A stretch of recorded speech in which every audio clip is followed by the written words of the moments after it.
couple years ago, the legislature passed a bill that would allow somebody a proponent of an initiative to pull it off the ballot even though it had enough signatures by June 30th.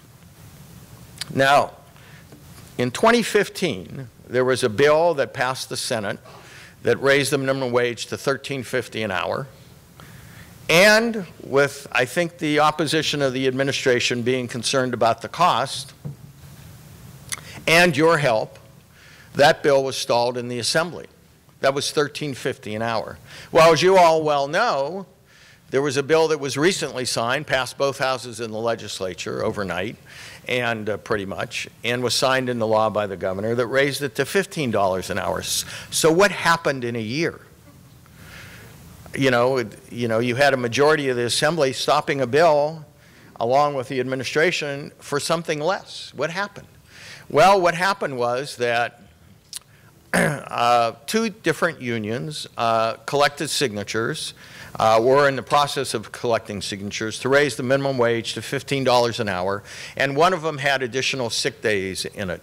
And it was going to take place in 2021, and the other one was 2020, and they were in a little competition with each other. And then comes along the governor, and he has his own initiative on the ballot, or he's proposing one, dealing with the criminal justice issues.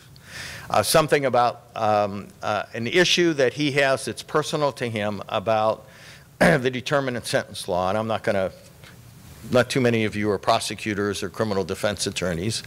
But it was really about when he was governor before, the state changed the way it did its law on criminal justice from an indeterminate sentence. So if you got 5 to 25 or 15 to life, and they changed it to you got 4, 6, or 8.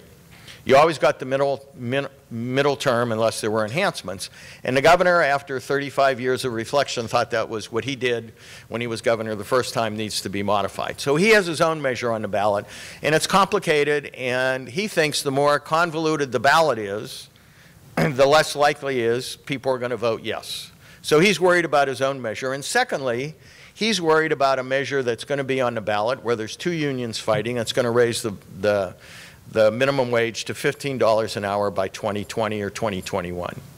So he sat down or his staff did last January and started negotiating with the proponents of that to see if they would pull it off the ballot, which they haven't done yet, but they will by June 30th. And that's really what happened. The governor wanted to see a compromise. And when the governor saw a compromise, and I'm going to talk to Juliet and John about who's in charge a little bit, you know, it happened. He wanted it. It happened. It happened in a couple days.